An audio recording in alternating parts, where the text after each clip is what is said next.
ज़रा सोचो,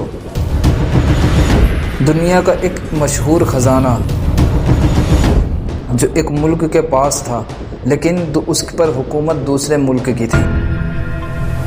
वो मुल्क जब कहता कि ये ख़जाना हमारा है, तो दूसरा मुल्क कहता कि ये ख़जाना अगर तुम्हारा है तो हम तुम्हारी सत्ता को पलट देंगे। ये बात आज की नहीं है, ये बात अमेरिका और ईरान की है। ईरान के पास जिस वक्त तेल था तो उस वक्त अमेरिका और ब्रिटेन उस पर हुकूमत करते थे।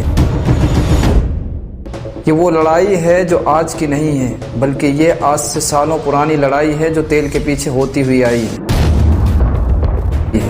इसकी कहानी की शुरुआत होती है 1950 के आसपास,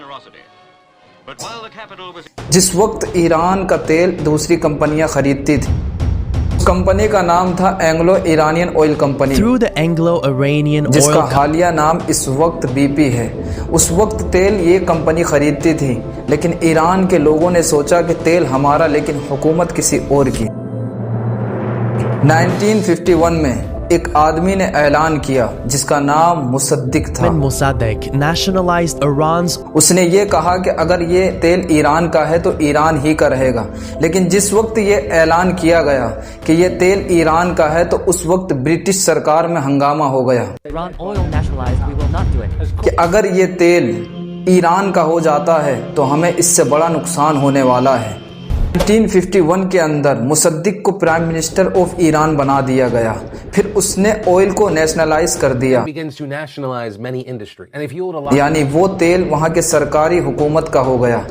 उस वक्त ब्रिटेन की सरकार को बड़ा नुकसान हुआ।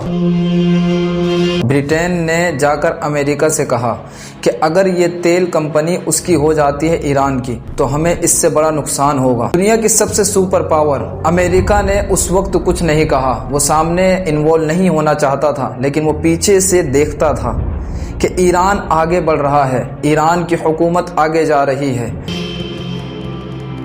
तो अमेरिका ने और ब्रिटेन की सरकार ने एक ऑपरेशन रखा, जिस ऑपरेशन का नाम था ऑपरेशन अजेक्स।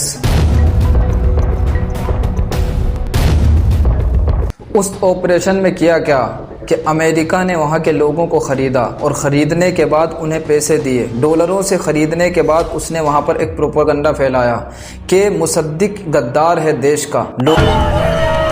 लोगों ने उसके ख़िलाफ़ अपने दिल में नफ़रत डाल दी, और उस वक्त उसने आर्मी को भी ख़रीदा, और अमेरिका ने आर्मी के चीफ्स और लीडरों को ख़रीदने के बाद उसने ऑपरेशन अजेक्स का काम आगे बढ़ाया। हुआ इस तरह कि उसने रातों ही रात उसे कैद करवा दिया।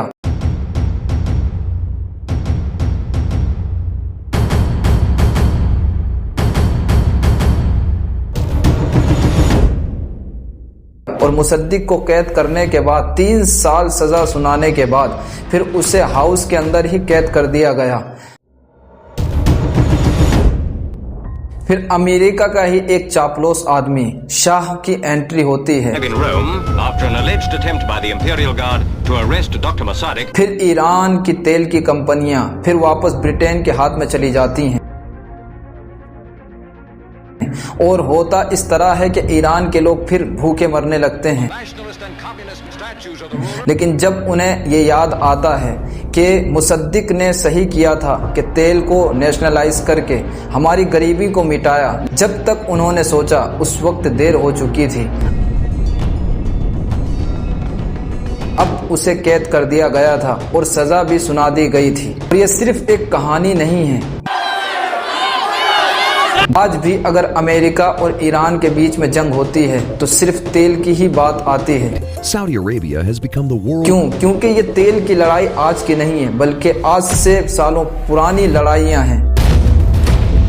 अगर आप चाहते हैं कि इससे आगे क्या हुआ, तो आप कमेंट करें, वीडियो को शेयर करें और लाइक करें।